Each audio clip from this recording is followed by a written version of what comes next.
ताज्या घडामोडी आणि नवीन बातम्या पाहण्यासाठी आमचं मी साक्षीदार हे चॅनल सबस्क्राईब करा।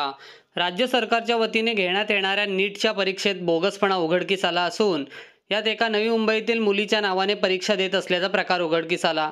नवी मुंबईतील डी वाय पाटील विद्यालयात सुरू असलेल्या नीट परीक्षेत एका विद्यार्थिनीच्या नावाने एका राजस्थानच्या यादव नावाच्या मुलीने परीक्षा देत असल्याची बाब संबंधित परीक्षेच्या सुपरवायझरच्या लक्षात आली।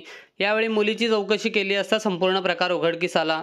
मुलीला ताब्यात घेतले असून तिने आणखी काही प्रकार असे केले आहेत का असा संशय पोलिसांना असून पुढील तपास सुरू आहे।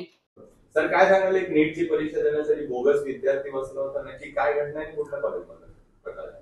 5 मे 2024 ला जी शासनातर्फे जी नीटची एक्झाम कंडक्ट करण्यात आली होती ती आपल्या इथं सीबीडी बेलापूर येथील सेक्टर 15 इथल्या डी वाय पाटील मॅनेजमेंट कॉलेजमध्ये ती एक्झाम होती। ती एक्झाम देत असताना एक यादव नावाची मुलगी एका दुसऱ्या कॅन्डिडेटच्या नावावर बोगसरित्या तिने एक्झाम दिलेली होती। ती तिथल्या जे कंडक्ट आहेत करणारे त्यांच्या लक्षात आलेलं होतं।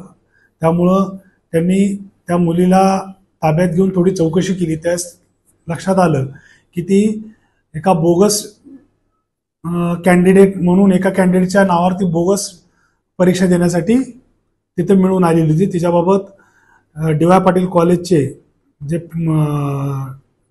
देवजानी दासगुप्त म्हणून ज्या कंडक्टर होत्या त्यांनी सदरबाबत गुन्हा दाखल केलेला आहे आणि त्याबद्दल आपल्या सीबीडी पोलीस ठाणे येथे भादवी कलम 419 आणि भारतीय विद्यापीठ ऍक्ट 7 आणि 8 अन्वये गुन्हा नोंद करण्यात आलेला आहे। सर, ही मुलगी कुठली आहे आणि हिच्या आधी पण हिने अशा प्रकारचा कुठे गुन्हा केलेला तपासात निष्पन्न झाले?